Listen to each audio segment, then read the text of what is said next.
Hola queridos hermanos y queridos amigos, vamos a estudiar la palabra de Dios, vamos a abrir un día más la Biblia y vamos a ver qué es lo que el Señor nos quiere decir. Hoy estamos en Efesios capítulo 3, ahí vamos a continuar en una serie que nos ocupa desde hace ya unas cuantas semanas. La epístola de los Efesios es una epístola muy rica para nosotros, para la Iglesia, y grandes verdades ahí que el Señor nos quiere decir. Así que hoy vamos a continuar a partir del versículo 14 del capítulo 3. Efesios 3, versículo 14 en adelante. El tema de hoy, el estudio, se titula El Padre Celestial. Y vamos a ver qué es lo que el Señor nos quiere decir en esta tarde, ya noche, pues son las 9. Vamos a hacer una oración. En primer lugar, nos ponemos en las manos del Señor y vemos a ver en el estudio qué nos quiere decir Dios en este día. Vamos a orar. Padre, muchas gracias por el tiempo que ahora podemos compartir en tu presencia. Gracias por estar siempre con nosotros, Señor. Pedimos tu dirección, pedimos que tú nos lleves, Señor, de tu mano a lo largo de estos minutos para ver qué es lo que tu palabra quiere enseñarnos. Sabemos que nos hablas y es necesario escuchar tu voz cada día, recibir ese alimento espiritual.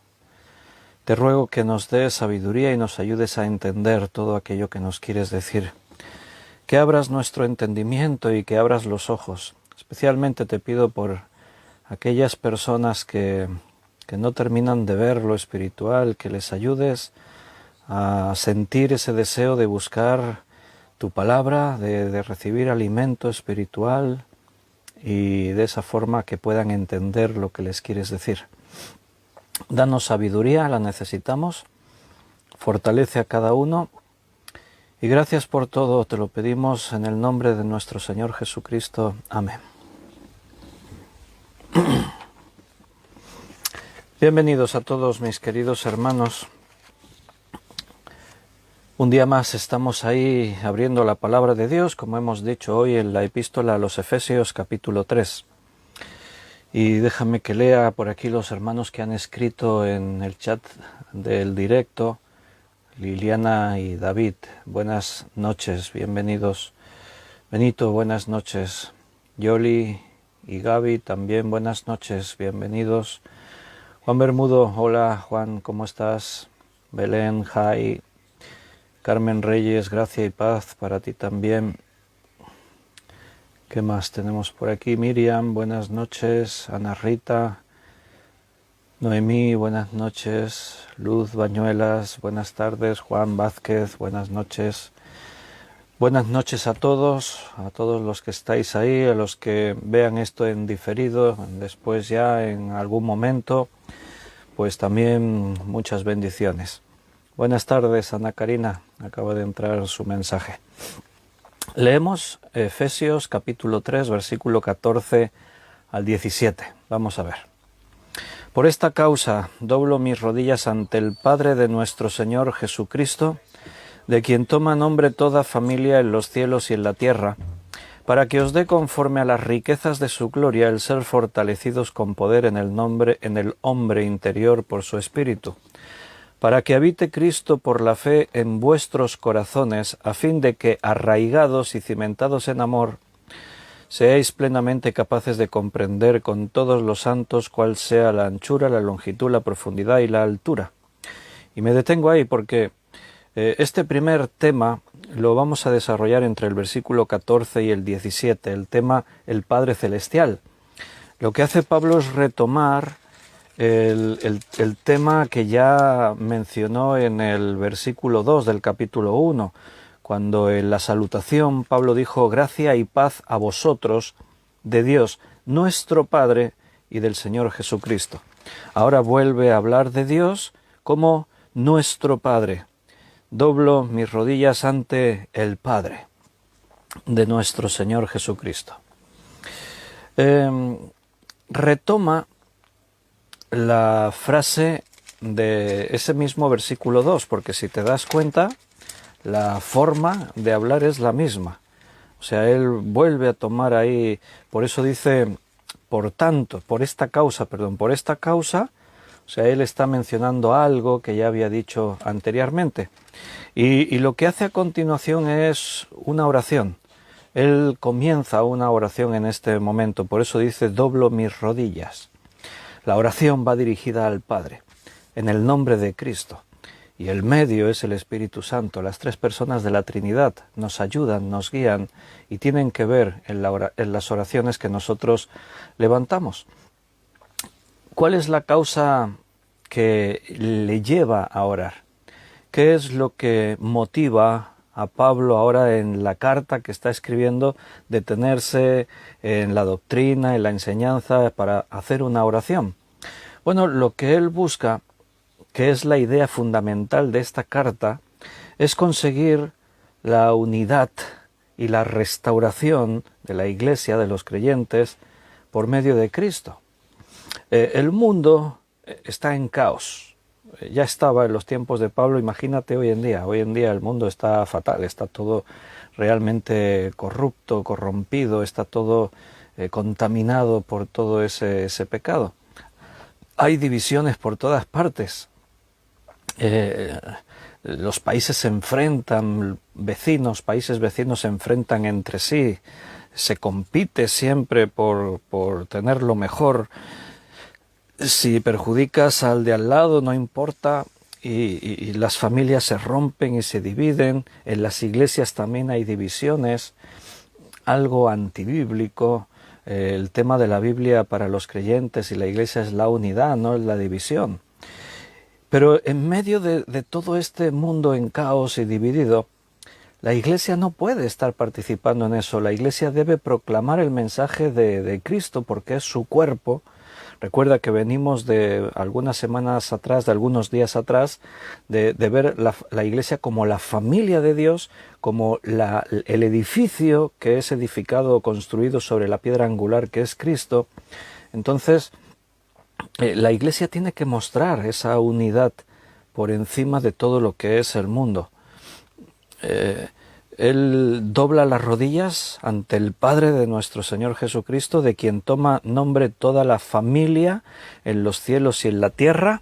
Ahí está, la familia, para que os dé conforme a las riquezas de su gloria el ser fortalecidos, con poder en el hombre interior por su Espíritu, para que habite Cristo por la fe en vuestros corazones. Si nosotros somos el cuerpo y Cristo es la cabeza, en este caso la cabeza necesita un cuerpo para ir y proclamar el Evangelio. El Señor lo estableció así. Él decidió que esto fuese de esta manera. Cristo dijo, yo edificaré mi iglesia. Somos edificados sobre la piedra angular que es Cristo. El Señor es el que está obrando y la cabeza necesita un cuerpo. Es una forma de hablar humana, Dios no nos necesita para nada. Una vez Cristo dijo que si vosotros calláis, las piedras clamarán. O sea, Dios puede hacer lo que quiera, como quiera, cuando quiera. Él es todopoderoso, es soberano, Él es autosuficiente.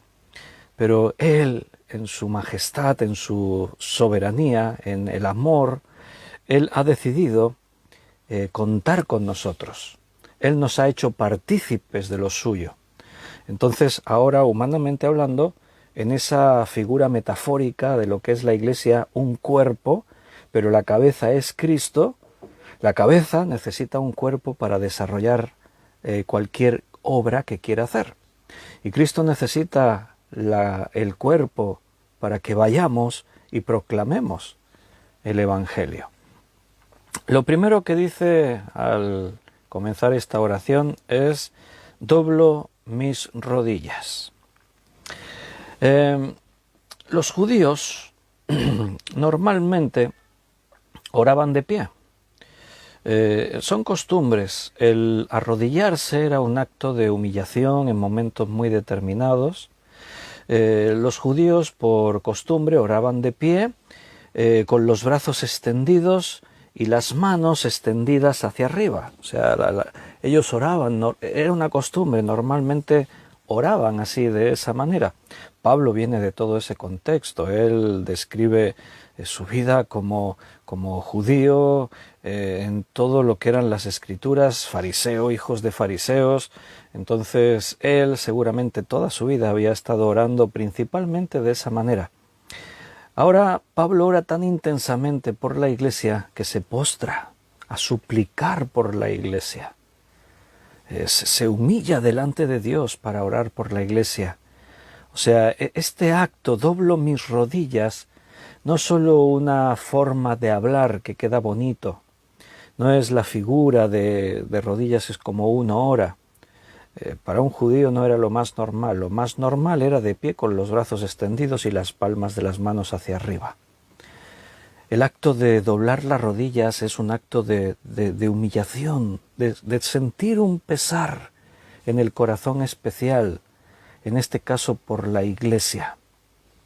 La pregunta sería, ¿se puede orar de rodillas? ¿Es bíblico orar de rodillas? Bueno, sí, claro, es bíblico. De hecho, no es que la Biblia nos diga que tiene que ser una postura determinada la que utilicemos para orar. Podemos ver a la forma de orar así de pie, podemos ver la forma de orar tumbado incluso, sentado, en cualquier circunstancia y de cualquier forma se puede orar. Ahora, la postura del cuerpo afecta a la mente o influye en la mente. O sea, según nosotros pensamos, así nuestro cuerpo reacciona, se comporta. El lenguaje corporal es una cosa manifiesta. Una persona nerviosa va a estar ahí frotándose las manos, se le va a ver una persona pues que tiene algo que ocultar, que está mintiendo, pues evita mirarte a los ojos, le ves una actitud de inseguridad. Normalmente el lenguaje corporal dice mucho, a veces más que las palabras. Y la forma, la postura que uno puede adoptar a la hora de orar también nos ayuda a conectar con Dios y manifestar el estado de ánimo en el que estamos, la gravedad de lo que estamos pidiendo, cómo nos afecta. El hecho de orar arrodillados, sin duda, como hemos dicho, es un gesto de humillación. No te olvides que Pablo está prisionero, él está encadenado, él es prisionero por causa de Cristo. Y aquí él está hablando de Dios como Padre. Para él Dios no es el icono de ese Dios que está en los cielos, muy lejos de nosotros, que siempre vigilándonos para castigarnos. No, para Pablo Dios es un Padre, es mi Padre. Y el gesto de venir y arrodillarse ante Dios es una actitud que realmente está llevando a Pablo a tomar una conciencia, a disponer su mente para poder estar ahí recibiendo esa bendición y estar ahí disfrutando de todo esto. Vamos a leer un par de textos para esto que estamos hablando, para verlo en la Escritura. Y aprovecho para saludar a Mari Retamero, que ahí dice Gaby, hoy tenemos a Mari aquí con nosotros. Mari, un abrazo, me alegro mucho de que estés por ahí, que estés bien, y muchos buenos recuerdos de cuando éramos jóvenes, en el grupo de jóvenes en la iglesia. Hechos, capítulo 20, vamos a leer el versículo 36. Hechos 20, 36. En todo os he enseñado que trabajando así se debe ayudar a los necesitados y recordar las palabras del Señor Jesús que dijo, más bienaventurado es dar que recibir. El apóstol Pablo tiene esa actitud de no creerse superior a nadie. Él es un hombre que podía creérselo. Él una vez cuando menciona su currículum, Bueno, él habla de... Era un erudito, era una eminencia. Dentro del judaísmo era un personaje reconocido. Seguramente recuerdes en los Hechos de haber leído que cuando mataron a Esteban, el primer mártir de la iglesia, las ropas de Esteban las trajeron a los pies de Pablo, se las pusieron allá a los pies de Pablo, en un acto de reconocimiento por lo que él hacía en el mérito de perseguir a cristianos. Estudió a los pies de Gamaliel, el maestro más reconocido en esa época, fariseo, hijos de fariseo, bueno, el currículum que él dice tremendo. Y ahora, tú imagínate, o sea, ahora eres apóstol de Jesucristo porque Cristo se te apareció en persona. Pocos personajes pueden decir eso, que Cristo se te aparezca en persona para llamarte a su servicio, pero él tiene una actitud él no tiene problema para ponerse a ayudar a los necesitados. ¿Por qué? Porque dice, recordando las palabras de Jesús, más bienaventurado es dar que recibir. Su actitud de servicio, de dar. Pablo no tiene problema en escribir, doblo mis rodillas ante el Padre. A veces a uno le puede dar cierto reparo, ¿no? El decir, me arrodillo y que los demás me vean. Me voy a arrodillar para orar y que los demás me vean. A alguno le puede dar reparo. Pero no debería. Si es ante Dios ante quien te postras, ahora lo puedes hacer en tu casa, en un momento determinado. Como dije antes, no es que haya una postura así, que haya un mandamiento que diga tenéis que orar de esta forma. No está escrito, pero sí que el cuerpo, la postura, el lenguaje corporal tiene que acompañar realmente lo que somos, lo que sentimos, las diferentes circunstancias de la vida en la que nos encontramos. En Lucas 22, 41, vamos a leer también este versículo.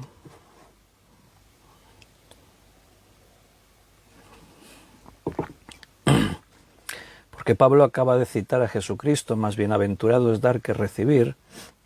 Sin duda, Cristo dijo, en Cristo podemos aprender esa humildad, esa humillación, porque la Escritura dice que Él mismo se humilló hasta la muerte y muerte de cruz. Y Cristo, siendo el Hijo de Dios, conociendo perfectamente al Padre, no tenía por qué orar de rodillas, pero lo hacía. Mira en este versículo, Lucas 22, 41. Y él se apartó de ellos a distancia como de un tiro de piedra, y puesto de rodillas, oró. Jesucristo, el Rey de Reyes, puesto de rodillas, orando al Padre. Vaya. ¿Cuál era su oración? ¿Cuál era el motivo? Padre, si quieres, pase de mí esta copa, pero no se haga mi voluntad sino la tuya. Era esos momentos previos a su detención, tortura y muerte, en los que Jesús está sufriendo una tremenda agonía. Otro de los evangelistas menciona que estando en agonía oraba intensamente. Eran momentos muy duros, muy difíciles para Jesús. Y su cuerpo mostraba en ese lenguaje la situación que vivía, cómo se sentía. Y no oró de pie, no oró sentado, se arrodilló ante el Padre. A mí me conmueve tratar de imaginarme al Rey de Reyes de rodillas orando. Por eso el que haya creyentes que les cueste decir es que arrodillarse, es como que les dé reparo, que alguien los vaya a ver. Jesús estaba a la vista de otras personas, porque dice que se apartó de los apóstoles como a un tiro de piedra, o sea, desde donde ellos estaban le podían ver. ¿Qué pensaban los apóstoles viendo a Jesús de rodillas, orando? Les estaba dando ejemplo. No mucho antes de esto, unas horas, Jesús también se arrodilló ante ellos para lavar sus pies. Se ciñó una toalla, se arrodilló con un lebrillo con agua ante los pies de cada uno de los apóstoles para lavarle los pies. ¡Qué Dios tan grande! qué ejemplo. Él lo dijo allí, ejemplo os he dado. Y ahí está, el Hijo de Dios de rodillas ante el Padre, orando intensamente, tragando esa copa amarga que le tocaba estar ahí en ese momento bebiendo. La oración se dirige al Padre. Normalmente siempre es así. No hay intermediarios. Dentro de según qué corrientes cristianas o religiones cristianas, vas a ver que hay personas que oran a las vírgenes o a los santos. Pero eso no es bíblico. En ningún lugar de la Escritura verás a nadie orando a San no sé quién o a la Madre de Dios de no sé cuántos. Eso no es bíblico, no es de Dios. No está enseñado en ningún sitio. Eso es algo que en la historia de la Iglesia las cosas se tuercen en algunos momentos, y una de las cosas que se tuercen es esa, empezar a sacar costumbres mezcladas con el paganismo, que se infiltran en la Iglesia lo tolera, lo permite, para no confrontar al pueblo y contentar al pueblo. Siempre es un tremendo error que los líderes eclesiásticos hagan las cosas intentando contentar a las personas. Es un tremendo error. No vas a ver que nunca la Biblia fue escrita para contentar a los hombres, sino para confrontarlos con la realidad de su situación, con el pecado, y tratar de conducirlos a la vida eterna. Ese es el objetivo, que seamos salvos. Y es por amor, el amor que Dios nos tiene. Entonces la oración va dirigida a Dios el Padre, siempre. ¿Os acordáis cuando Jesús les enseñó a orar a los discípulos? Nos enseñó a orar. ¿Qué dijo? Y cuando oréis diréis así: Padre nuestro que estás en los cielos, santificado sea tu nombre, venga tu reino. Que se haga tu voluntad como en el cielo, así también en la tierra. El pan nuestro de cada día. Así comenzó. Cuando oréis, decid así: Padre nuestro que estás en los cielos. No se puede orar a la Virgen esta o a la Virgen aquella. Y a los santos tampoco. Ay, San Antonio, que me salga un novio. ¿Y cómo lo hace San Antonio para hacer que te salga un novio? Me pregunto yo, no sé. Eso es una tradición, una costumbre dentro del catolicismo romano, que cuando uno quiere que le salga una novia o un novio hay que pedírselo a San Antonio. Vaya, ¿por qué será? No sé, no conozco la historia. Seguro que hay una historia ahí detrás, pero no la sé. No ha sido un tema que me haya interesado para investigar sobre ello. O San Pancracio, para que tengas trabajo. Me acuerdo yo cuando era jovencito, adolescente, cuando llegaba tu cumpleaños estabas tan contento porque te hacían regalos. Ay, yo estaba tan contento, mi cumpleaños, a ver qué me regalan. Me regalan una cosa envuelta, así, un tamaño así. Lo desenvuelvo y era un San Pancracio, una imagen de San Pancracio, que tenía así la mano para arriba con el dedo así puesto, y en el dedo decían: ahí le tienes que poner una moneda de esas de 25 pesetas que tenían un agujero en el medio, y así no te va a faltar el trabajo nunca. El patrón del trabajo, San Pancracio. Y yo me lo miré y dije: gracias, lo que yo quería. San Pancracio. Una imagen de San Pancracio ahí para ponerle una moneda en el dedo. Bueno, pues hay gente que le ora a San Pancracio para que le salga trabajo. Hay otros que le oran a Santa Rita.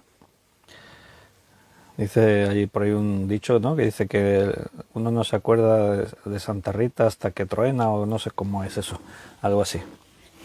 Funcionaba con monedas, sí, San Pancracio. Se ríen por ahí algunos. Si no le ponías la moneda en el dedo, no te salía el trabajo necesario. Hermanos, cuando tú lo piensas todo eso fríamente, y cuando tú conoces la Biblia, sin ánimo de ridiculizar a nadie, ni menospreciar a nadie, respetando a todo el mundo, pero las cosas como son. O sea, el hecho de que yo te respete en tus creencias no me impide venir a tratar que comprendas la verdad y que entiendas que esto es la palabra de Dios. Y la palabra de Dios nos enseña cómo tenemos que orar. La palabra de Dios, a eso era Santa Bárbara, yo decía Santa Rita. Santa Rita, la lo que se da no se quita. ¿Ves cómo estáis puestos, Carmen y la Belén y todos están puestos en esto de los santos. Paco dice, Santa Bárbara es la de la lluvia. Pues eso.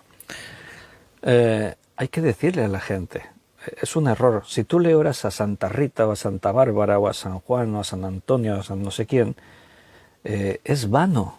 Tu oración es vana. Porque esos santos, como nosotros, están en la presencia de Dios, pero ellos no pueden decidir que te pase esto, te pase lo otro, o te voy a... Algunos dicen, no, es que yo le oro a la Virgen porque la Virgen es intermediaria entre yo y Dios. O sea, es como que tú se lo dices a la Virgen y la Virgen va y habla con Dios. Entonces la Virgen le dice, oye, que me ha dicho que me ha pedido... Pero ¿dónde está eso en la Biblia? No está en ninguna parte. O sea, nunca verás a nadie orando a la Virgen o pidiéndole a San no sé quién. Las oraciones son a Dios. ¿Y de dónde sale todo eso en el catolicismo romano? Claro, si tú se lo explicas, si tú le preguntas a un sacerdote, oye, ¿por qué se ora a los santos? ¿Por qué se ora a la Virgen y tal? Pues te van a intentar dar alguna explicación. Mira cómo se ríe Nancy. ¿Ves? Están ahí, se lo estáis pasando bien.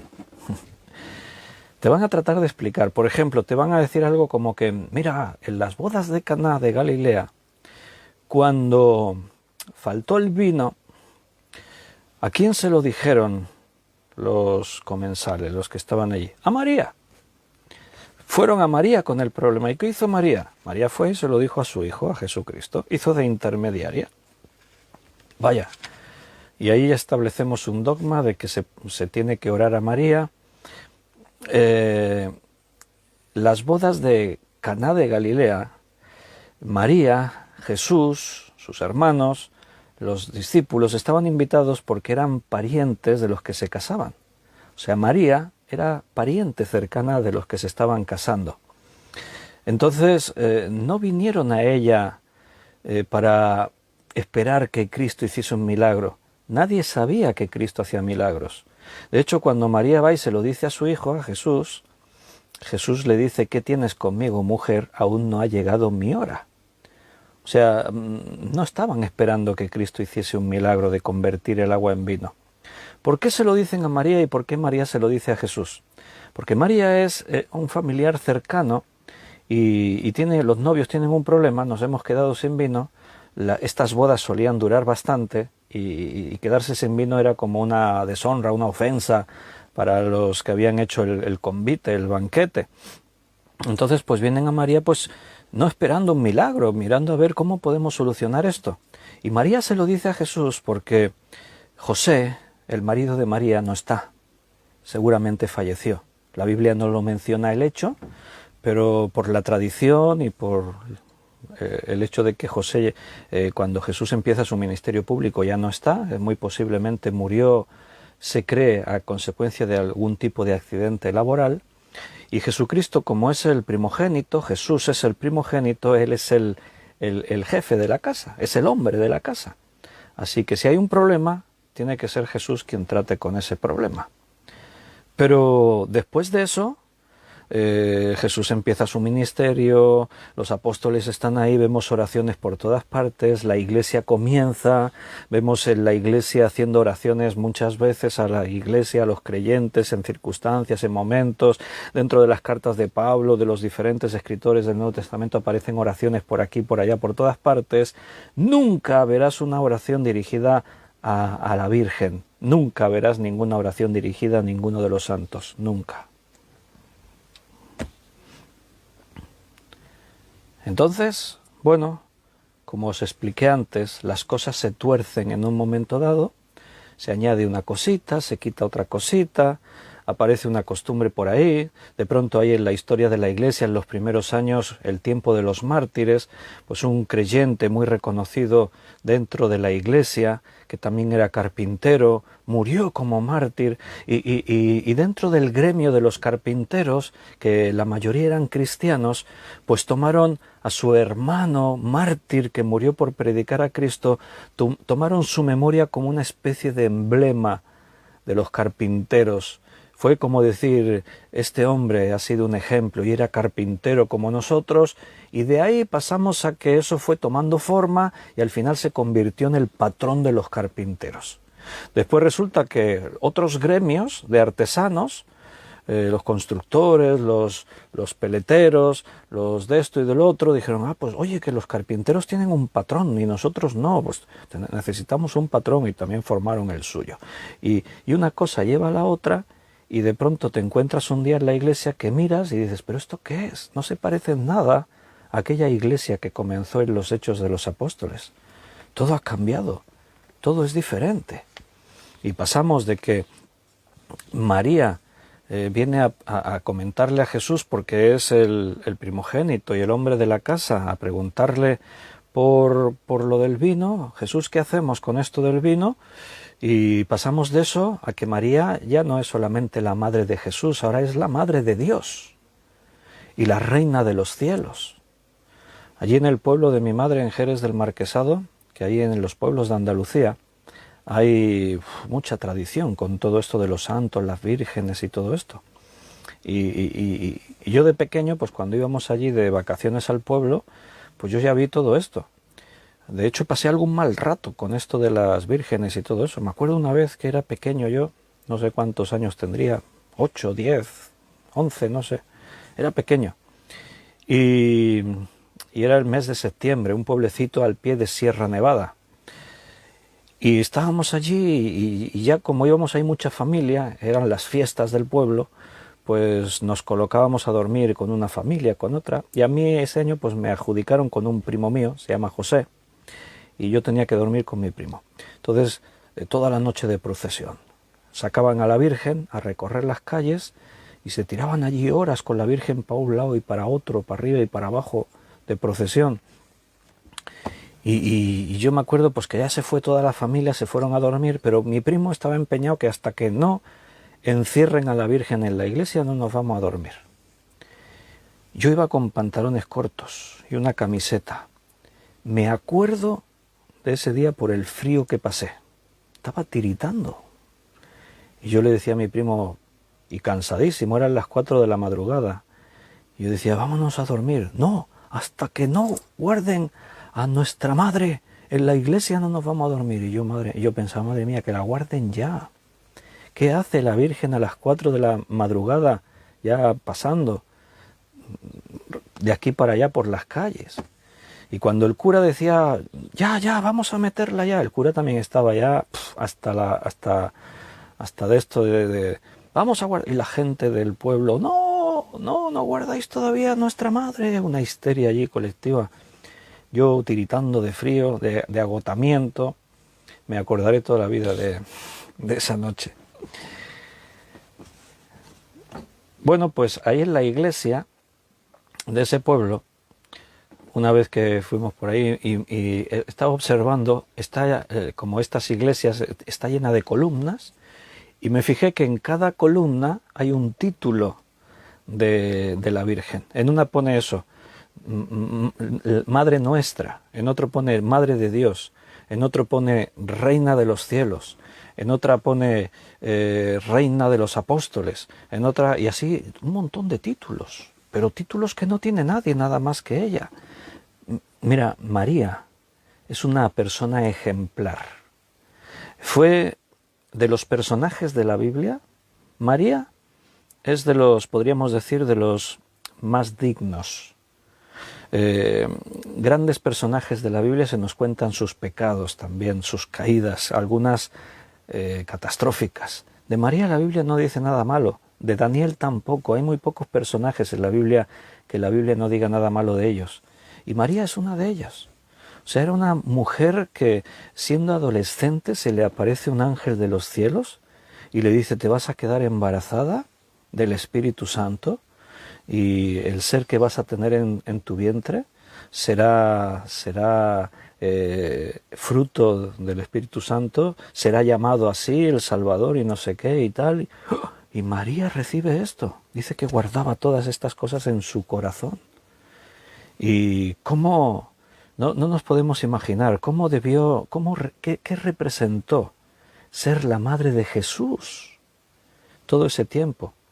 Pero, ¿sabes? Nada más recibir el mensaje del ángel, María hizo un canto, y en ese canto ella habla humillándose delante de Dios y clama a Dios como su Salvador. Ella dice: Dios mi Salvador. ¿Sabes lo que eso significa? Que si María reconoce que necesita un Salvador es porque se estaba reconociendo pecadora. María necesitó creer en Jesucristo, en su Hijo, pero en el Hijo de Dios. Necesitó creer en Jesucristo para ser salva. O sea, María no se salvó por su nombre, porque eso es lo que la Biblia dice. No es mi opinión, Dios me libre de tener mis opiniones en cosas que fueran desconocidas. La Biblia dice que no hay otro nombre bajo el cielo dado a los hombres en que podamos ser salvos, solamente en Jesucristo. Entonces María lo reconoció ella y dijo: porque Dios es mi Salvador, que se haga así en mí como tú has dicho. Y a partir de ahí nadie en la Escritura oró a María o oró a los santos. Ni siquiera a San Pablo, ni a San Pedro, ni nadie de estos después de que murieron. Fueron siglos después de que la Iglesia ya funcionaba que se empezaron a introducir estas cosas dentro de la Iglesia. Dios no necesita intermediarios. Cuando Cristo murió en la cruz, el velo del templo que separaba el lugar santo del Santísimo se rasgó, quedó expuesto el lugar santísimo, mostrándonos que ahora cada uno de nosotros tenemos libre entrada a la presencia de Dios. Y Dios no se satura. Aunque haya 1.000 millones de cristianos a la vez orando en el mundo, Dios los oye a todos, los entiende a todos y les puede responder a todos, porque es Dios. Omnisciente, todopoderoso, omnipotente. No hay ningún problema.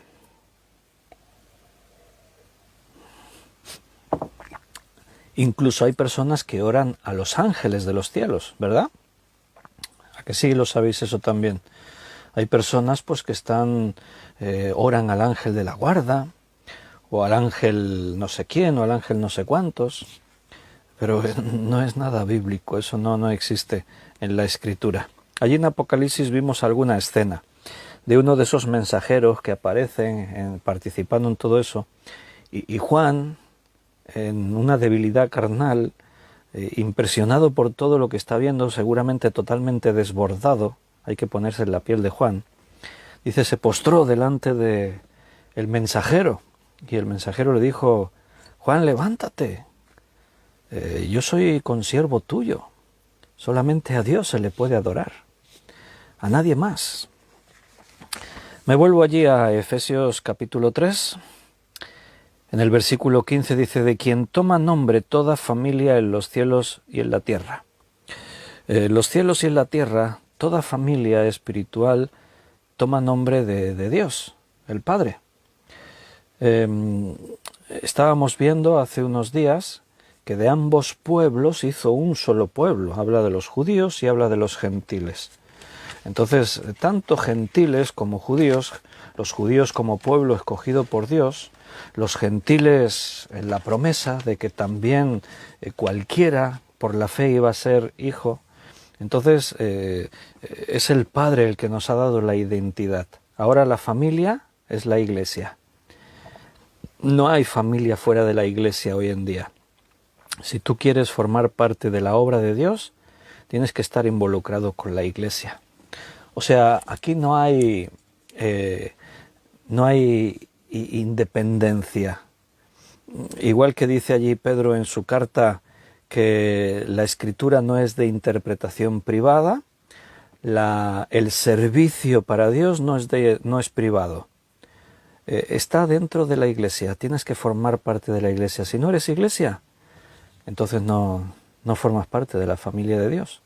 No existe el concepto en el Nuevo Testamento de individuos que vayan por libre. No existe. No es una opinión mía. Léelo, estúdialo, rebusca por aquí y por allá. Eso de que alguien diga en algún momento: mira, yo creo en Dios y no necesito reunirme en ninguna iglesia, yo solo me basto, o con mi familia y tal, no existe ese concepto en el Nuevo Testamento. En el Nuevo Testamento, o eres iglesia o no eres iglesia. Todo gira en torno al grupo de los que han creído y una iglesia universal. Ahora la iglesia se ha desfigurado un poco o mucho. Y ahora las denominaciones, las iglesias locales, es normal que en las ciudades pueda haber 2, 4, 10, 20, 30, 100 iglesias, depende de lo grande que es la ciudad. Yo conozco, aquí en Barcelona, por ejemplo, y en una calle de Barcelona puede haber 1, 2, 3 y yo creo que incluso más iglesias. Yo conozco calles en las que llega a haber 3 iglesias evangélicas, en la misma calle. Claro, son calles largas, sí, también hay que decirlo. Bueno, hay una calle, el carrer Santa Pau, en Barcelona, no es muy largo. Y en esa calle, en una distancia como de 100 metros, hay 2 iglesias evangélicas. Pero a veces esas iglesias, no sé si es el caso de esta calle, no lo sé, pero a veces esas iglesias, que son además de iglesias vecinas, ni tienen relación entre ellas, ni se conocen. Los creyentes, nosotros somos de esta, los otros son de la otra. Ese concepto no es de la Biblia, no existe. Pablo les escribe sintiendo una pasión inmensa por creyentes que ni siquiera ha visto jamás en persona. Tú ves que el sentir de la iglesia era uno. La iglesia de Jerusalén vivía, seguramente había muchos grupos que se reunían, pero no se habla de iglesia, se habla de la iglesia de Jerusalén. Se habla de la iglesia de Éfeso, la iglesia de Tesalónica, la iglesia de Filipos, la iglesia de Colosas, la iglesia de Laodicea, la iglesia... Pero no es una iglesia aquí, otra allí, no, somos un cuerpo. Esa unidad que con los años se fue perdiendo. Pero bueno, ahí estamos, intentando ser ejemplo. La verdad es que nosotros como iglesia, ahí donde Dios nos puso, creo que siempre hemos sido un ejemplo en la búsqueda de la unidad. Siempre que ha habido una oportunidad de hacer algo juntos como iglesias, ahí hemos estado, participando, esforzándonos, tomando iniciativas. Siempre tenemos que crecer en eso. Y ahora somos ejemplo, todos los que estáis aquí conectados, somos un ejemplo para el mundo de una iglesia unida. Porque estamos hermanos de diferentes ciudades o congregaciones, pero a veces también hasta de diferentes países y continentes. Pero hay algo que nos une. Y no es que nos caemos simpáticos y hemos escogido formar parte así de esto. No, es que esto es la obra de Dios, es lo natural. Que más allá de fronteras, de denominaciones, geográficamente o de iglesias locales, más allá de eso somos una iglesia, somos un cuerpo y podemos compartir. Esto no es solamente que yo doy un estudio y ahí hay un grupo que escucha, es mucho más que eso. Esta tarde estábamos visitando a María Teresa. María Teresa, un saludo. Casi que llego tarde por su culpa, porque habla María Teresa. Es broma, ¿eh? Pero decía María Teresa, yo ya me voy aprendiendo ahí los nombres de todos y leo lo que ponen por ahí y tal y no sé qué. Hay unidad. Nos conocemos. Hay peticiones a veces, hermanos, orad por mí. Nos enteramos de la necesidad de uno, ahí nos preocupamos.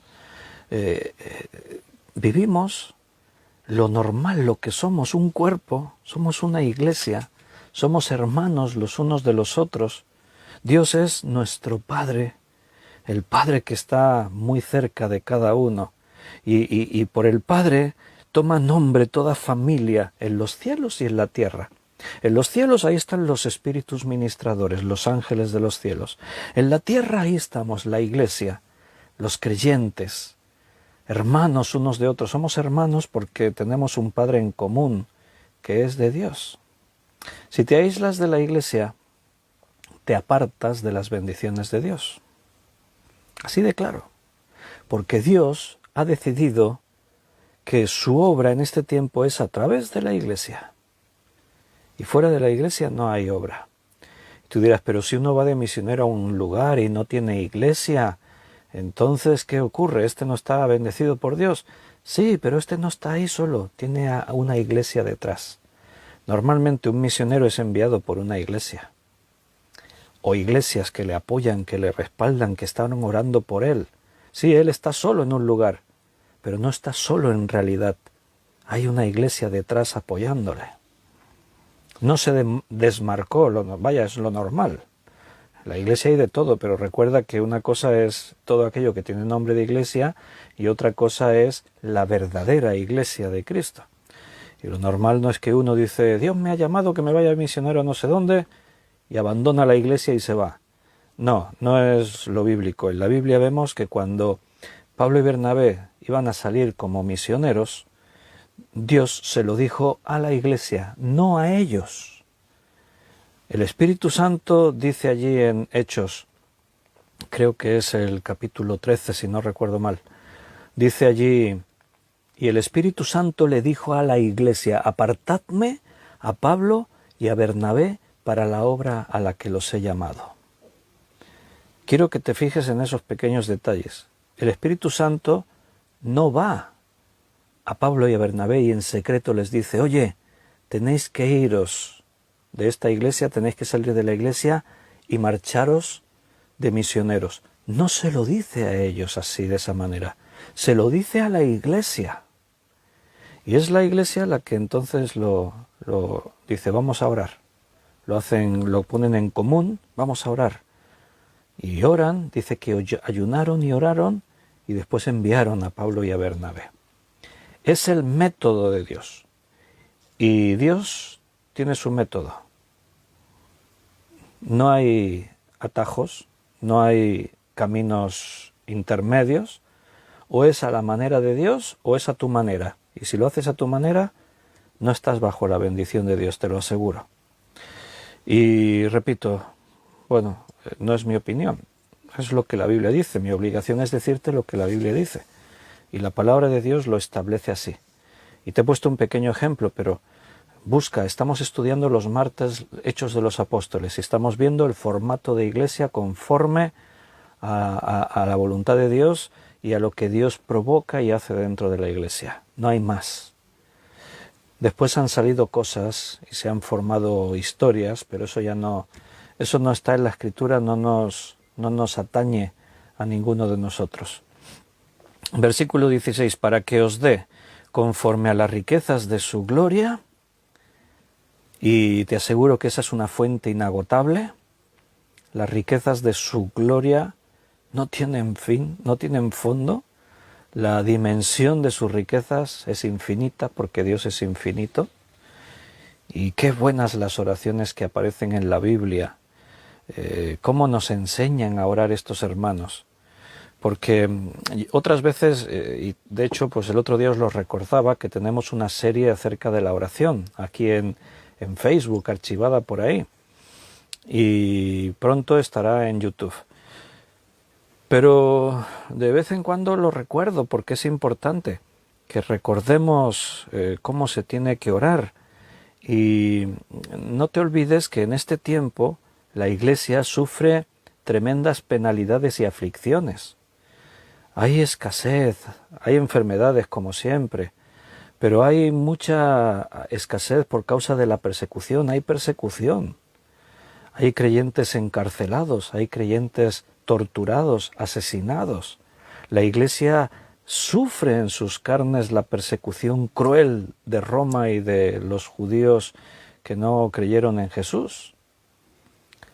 Pero tú no vas a ver las oraciones en el Nuevo Testamento, no vas a ver nunca que se ore diciendo, Señor, líbranos de la persecución. No, vas a tener enseñanzas relacionadas con la persecución como que gozaos en las tribulaciones, dad gracias por todo. ¿Por qué dice Pablo nos gozamos en las tribulaciones? Él se sentía honrado porque su razonamiento era, si a Cristo lo persiguieron y a mí me persiguen por su causa, no me puedo sentir más honrado que saber que estoy sufriendo por causa de mi Señor Jesucristo. El tema de sus oraciones es que Dios os dé conocimiento, sabiduría, que Dios os fortalezca con el poder, con sus riquezas, que os fortalezca en el poder de su nombre, que os dé conforme a sus riquezas. Pero aquí riquezas no es dinero, no es oro, no te equivoques. Las riquezas es en el contexto lo que dice, amor, sabiduría, unidad, para que podamos comprender con todos los santos cuál es la dimensión del amor de Dios. Esas eran las cosas por las que oraba Pablo y los otros escritores del Nuevo Testamento. Jesús oraba por sus hijos, por sus apóstoles, por nosotros. Oraba, Señor, que sean uno. Guárdalos del mal. Que sean uno como tú y yo somos uno. He rogado por ti que tu fe no falte. Esas eran las oraciones de Jesús por nosotros. Sin duda tenemos que aprender a orar. Y recuerda que siempre lo he dicho también, que es legítimo y es bíblico, porque la Biblia nos enseña que tenemos que orar por todo. Por nada estéis afanosos y no sean conocidas vuestras peticiones delante de Dios. Cualquier cosa que te produzca ansiedad, preocupación, tráelo en oración delante de Dios. Puedes orar por tu salud, por tu trabajo, por las tribulaciones. Sí, todo eso es legítimo. Nunca hemos dicho que no se ore por eso. Pero sí que a lo mejor no tendría que ser la prioridad orar por eso. Porque normalmente centramos nuestra atención en todo lo que tiene que ver con este mundo, con nuestro cuerpo material, y perdemos de vista que casi siempre lo más importante es lo espiritual, lo del hombre interior, no lo del hombre exterior. ¿Cómo son tus oraciones? ¿Cómo eran las oraciones de Pablo? ¿Las oraciones de Jesús? ¿Cómo son nuestras oraciones? ¿Por qué oramos nosotros? Ahí tenemos que reflexionar, porque tus oraciones van a reflejar tu nivel espiritual, tu madurez espiritual.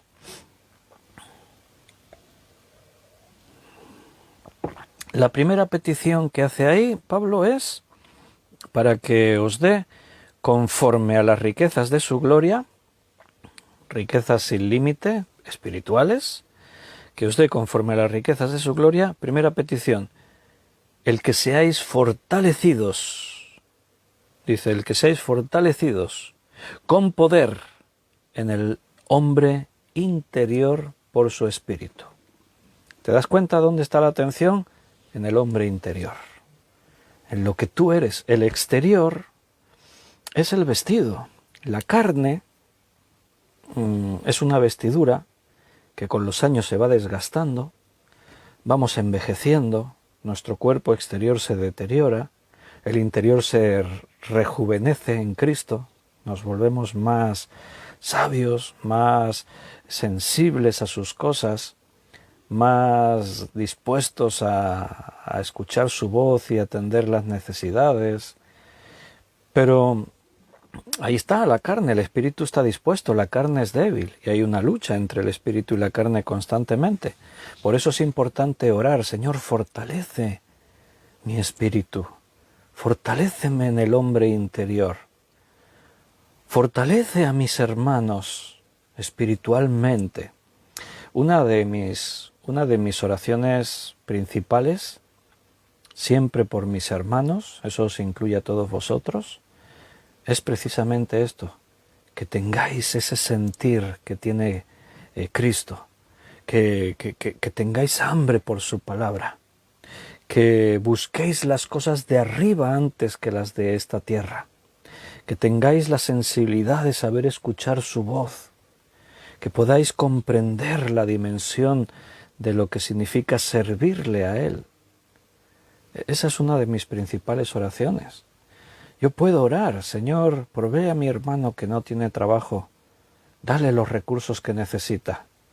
Señor, mi hermano, mi hermana que está ahí con su salud resentida, fortalécele, quítale la enfermedad. Yo oro también así, pero mi prioridad siempre es lo de dentro, porque lo de fuera depende de lo otro. Mira, tú puedes tener fuera, lo puedes tener todo, una salud perfecta, de hierro, como se dice, puedes tener tu economía estupendamente bien, saneada y con superávit, puedes tener todo, pero puedes ser la persona más desdichada del mundo, o puedes estar ciego y caminar hacia un abismo sin verlo, porque espiritualmente estés mal. Jesús dijo: ¿de qué le serviría al hombre si gana todo el mundo y pierde su alma? Entonces lo más importante no es lo de fuera, es lo de dentro. Por eso mi mayor preocupación cuando oro por vosotros es que estéis fortalecidos en vuestro hombre interior. Las tribulaciones nos van a llegar siempre.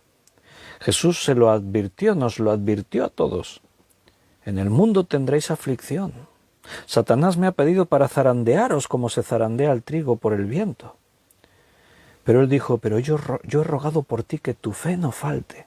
O sea, dicho de otra forma, las tribulaciones van a venir sí o sí. Y lo importante es que tu fe no falte en medio de la tribulación. Que en medio de la tribulación tú sepas que no estás solo, que Dios está a tu lado. Que en cualquier tribulación que te llegue, que te afecte, que tú entiendas que Dios tiene un propósito. No eres una víctima, eres hijo de Dios. Y como hijo de Dios, tú y todo lo tuyo le pertenece a Él. Así que no tengas temor. A Dios nadie le engaña. A Dios nadie le pasa por encima. Si tú estás en la mano de Dios, nadie te puede tocar. Lo que te ocurre y quien te toca es bajo su permiso, y si Dios da permiso es porque Él tiene intenciones para ti, tiene propósitos. Dios quiere lo mejor en tu vida. Y a veces, para que realmente lo bueno en nosotros surja, tenemos que pasar por el fuego de la prueba. El oro se tiene que probar con fuego. Hay que fundir el oro para que la escoria quede a un lado. Nuestra fe, mucho más preciosa que el oro, es probada. Necesitamos a veces que lleguen las tribulaciones en nuestra vida para crecer. ¿O no tengo razón, hermanos, que cuando has atravesado o quizás estáis atravesando momentos difíciles, ves las cosas de una forma totalmente distinta a cuando estabas bien y todo iba bien? Nuestra forma de pensar cambia. Cuando todo va bien, cuando el mundo nos ofrece tantas riquezas, tanta diversión y entretenimiento y tantas cosas, a veces nos dejamos seducir hasta tal punto que nos olvidamos de lo importante, de lo esencial, de Dios, del amor que tendríamos que tener para con los demás y otras cosas. Pero es cuando la vida nos golpea y en la carne no podemos disfrutar por la enfermedad o porque hay escasez o por no sé qué, que entonces tus ojos se abren y te das cuenta de dónde está realmente lo valioso. Entonces comprendes qué es lo importante.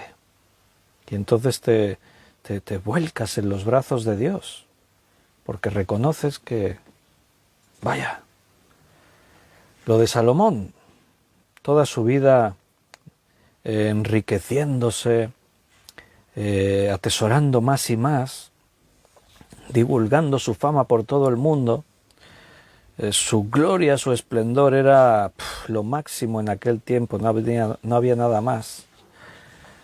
Pero cuando él es viejecito dice: vaya, ¿cómo he llegado a perder tanto mi tiempo? Vanidad de vanidades, todo es vanidad. Todo lo que he conseguido en esta vida es vano. No sirve para nada. ¿Qué es lo que ahora tengo? Joven, acuérdate de tu Creador en los días de tu juventud, antes que vengan los días malos. ¿Cómo cambió Salomón de pronto? Tenía de todo. Sus minas de oro producían una riqueza inmensa. Lo que el reino le producía, allí en el libro de Reyes da cifras. Habla de talentos en oro que traducido vendrían a ser al año, Salomón, la renta de lo que tenía, lo que le producía, eran más de 700 kilos de oro al año. Eso solo las rentas. Después tenía un montón de cosas que le producían, de los negocios, de lo que ganaban de la siembra, de esto, de lo otro, de los impuestos que cobraban, los regalos que le hacían. La reina de Saba, cuando vio a visitarle, no recuerdo, le trajo de regalo como 2.500 kilos de oro o algo así, recuerdo, por ahí lo dice también. Inmensamente rico, inmensamente famoso, porque la reina de Saba, ya que la hemos citado, tuvo que recorrer un viaje de miles de kilómetros, en ese tiempo eso era una locura, para poder ver a Salomón personalmente. Era el influencer más importante de todos los tiempos, porque sus seguidores, o sea, le conocían, imagínate, conocían a Salomón de miles de kilómetros de lejos y no existía internet. No había prensa, no apareció en la revista del Time, ni en la televisión, ni en un reality show. Pero su fama se hizo tan grande que lo conocían a miles de kilómetros. Imagínate.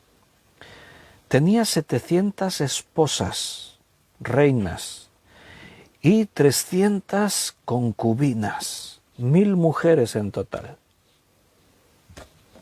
¿Para qué se iba a conformar con 3 o 4? 1000 mujeres. No tenía problema. A cada una le había dado 2 o 3 visas para cuando se iban a comprar ellas por ahí. Bueno, estoy bromeando, claro. Y cuando él se hace viejo y ya no es aquel joven con vitalidad y ya su cuerpo no rinde y ya no puede disfrutar de la carne y de tantas cosas, de tanto riqueza que tenía, y entonces mira para atrás en su vida y dice, ¿pero qué he hecho? ¿Cómo he podido desperdiciar mi vida? Para la gran mayoría en este mundo, Salomón fue un hombre de éxito. Para sí mismo, Salomón fracasó. Imagínate la visión de Salomón. Pero qué buen ejemplo para nosotros, que alguien que vivió todo eso pueda decir, me di cuenta que fuera de Dios todo lo demás es pura vanidad. No te aporta nada para sentirte mejor, para ser más feliz, para que te sientas en una vida plena, abundante. Para que seáis fortalecidos en el hombre interior. En este contexto, tú sabes que el mundo griego ha ejercido una gran influencia y los griegos entendían, al hablar del hombre interior, entendían 3 cosas. La inteligencia de una persona, la conciencia de una persona y la voluntad de una persona. Eso es lo que los griegos comprendían cuando hablaban en este lenguaje que Pablo usa aquí del hombre interior. Hay un escrito de Adelardo López de Ayala, una plegaria más exactamente, que es uno de estos antiguos de los padres de la Iglesia, y él escribió una oración también, en uno de sus escritos aparece esta oración, te la voy a leer. Dice, dame Señor la firme voluntad, compañera y sostén de la virtud, la que sabe en el puerto hallar quietud y en medio de las olas caridad, la que trueca en tesón la veleidad y el ocio en perennal solicitud, un castellano un poco antiguo, claro. Y las ásperas fiebres en salud, y los torpes engaños en verdad, y así conseguirá mi corazón, que los favores que a tu amor debí, te ofrezcan algún fruto en galardón, y aún tú, Señor, conseguirás así, que no llegue a romper mi confusión la imagen tuya que pusiste en mí. Adelardo López de Ayala. Pero la oración de Pablo dice que seáis fortalecidos con poder en el hombre interior por su Espíritu, y ahí es donde él marca la diferencia. ¿Qué está diciendo Pablo? Como los griegos, que seamos fortalecidos en el hombre interior, o sea, en la inteligencia de la persona, en la conciencia de la persona, en la voluntad de la persona. No, mira lo que dice el versículo 17. Que seáis fortalecidos, ¿para qué? Para que habite Cristo por la fe en vuestros corazones. Eso es lo que marca la diferencia, eso lo cambia todo. Para que habite Cristo en vuestros corazones, por medio de la fe, ese es el medio. La palabra habite, ahí en el griego, es una palabra griega que se pronuncia así, katoikeo. Katoikeo significa alojarse de una forma permanente. O sea, no es el que está de viaje y se aloja en un sitio, no. Es el que se establece en un lugar y se queda a vivir ahí permanentemente. Esa es la palabra katoikeo. O sea, que habite Cristo por la fe en vuestros corazones. Que Cristo viva dentro de ti. Que esté en tu interior siempre. Hay gente que flirtea con la Iglesia, con la Biblia, con la fe, simpatizan, les gusta lo que suena ahí en la Biblia, el ambiente de la Iglesia, esta nueva forma de pensamiento les atrae, pero no llegan a permitir que Cristo entre y habite dentro de ellos, habitar de forma permanente. Katoikeo. Solo están ahí simpatizando, están ahí probando un poquito, degustando un poquito de la fe, pero no se entregan totalmente. Para que habite Cristo por la fe en vuestros corazones. Ese es el mayor objetivo de cualquier ser humano. Eso debería ser el mayor objetivo de cualquier ser humano. Es el secreto de una vida plena. Cristo es la vida. Allí en Juan 14 el mismo Jesús dijo, yo soy el camino, la verdad y la vida. Cuando tú tienes a Cristo dentro de ti, habitando en tu corazón, lo tienes todo. Ya no te va a faltar nada. Ayer fue en viernes. En el estudio de hermenéutica estamos viendo el ejemplo de cómo el lenguaje figurado nos enseña cosas importantes y Jesús usa el lenguaje figurado hablando con la mujer samaritana, allí en el Evangelio de Juan capítulo 4. Si bebieres del agua que yo te daré, no volverás a tener sed jamás, sino que será dentro de ti como una fuente que salte para vida eterna. De eso estamos hablando. Cuando Cristo habita en tu corazón, ya no volverás a tener sed jamás. ¿Sed de agua? No. Sed espiritual. Mira, las personas manifiestan la sed espiritual. Hay quien le da, por ejemplo, simpatizar con religiones orientales, meditación. Me he apuntado a clases de yoga. Ahí medito y busco la paz interior en no sé qué. Tienen sed en lo espiritual. Hay quien se hizo de esta religión o probó con aquella otra. Hay quien se metió en el mundo de la filosofía, a filosofar, que es el hombre, la mente, el hombre interior. Hay quien prueba en otros medios, mucho más perjudiciales. Algunos buscan en las drogas encontrar sentido a su vida, tener sensaciones que los transporten a una experiencia. Hay quien se mete en el mundo del ocultismo, de las tinieblas, tratando de encontrar ahí ese halo de misterio que rodea este mundo. A veces causa ese interés en la gente. Quieren buscar ahí a ver qué.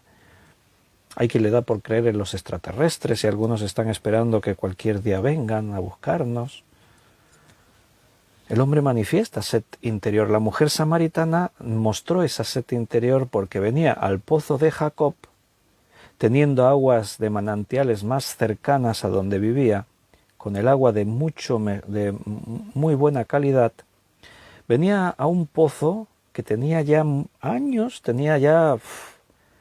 años y años y años tenía aquel pozo, desde Jacob hasta Jesús, imagínate, habían pasado ya ahí aguas de pésima calidad, estancadas ahí, un pozo ya con tanto tiempo, ¿no?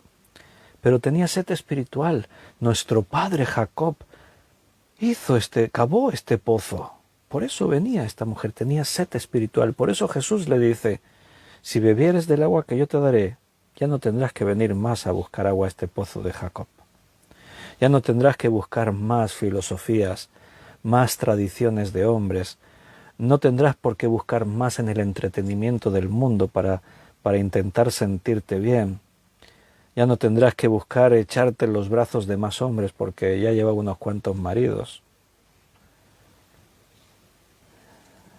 Esa debería ser una de nuestras principales oraciones, que seamos fortalecidos en el hombre interior por el Espíritu Santo para que habite Cristo por la fe en nuestros corazones. Y no acaba la oración ahí, continúa, pero lo veremos el próximo día, porque hoy ya nos vamos a despedir aquí. Son las 10:15 y tenemos que ya ir pensando en terminar. Así que si Dios lo permite, pues el próximo día que nos toque, seguiremos estudiando Efesios. Mañana no, mañana es domingo y por la tarde estudiaremos Apocalipsis. Así que prepararos los cuadernos de Apocalipsis para mañana, si Dios quiere. Y por la mañana tendremos nuestro culto dominical. Nos reuniremos a las 11, hora de España, en nuestro local de cultos. Los que podáis venir nos veremos. Los que no podáis venir, si os podéis conectar, pues nos veremos por internet. Y los que no puedan en directo, pues en diferido nos vemos también.